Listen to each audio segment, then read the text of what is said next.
बघा मित्रांनो, आज मी तुमच्यासाठी मॅक्झिमो जे ॲक्सिलेटरचा प्रॉब्लेम येत होता, कारण की ॲक्सिलेटरच घेत नव्हती गाडी. ॲक्सिलेटर घेत नसल्या कारणाने मग गाडीला खूप काही प्रॉब्लेम येत होते. मला माहिती आहे गाडी ॲक्सिलेटर घेणार आहे तर गाडी पुढेही जाणार नाही. तर आपण हे ओरिजिनल आणलेलं आहे.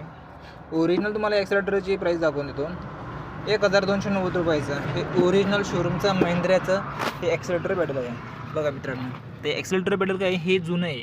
तर या जुन्यामध्ये खूप सारा प्रॉब्लेम होत होता, कारण की गाडी ॲक्सिलेटरच होत नव्हती.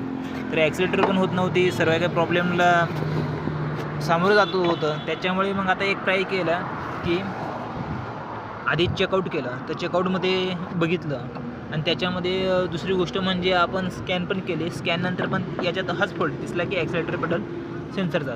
तर मग त्याच्या आधी आम्ही काय केलं की याला पूर्णपणे वॉश वगैरे केलं, क्लीन वगैरे केल्याच्यानंतर याच्यातले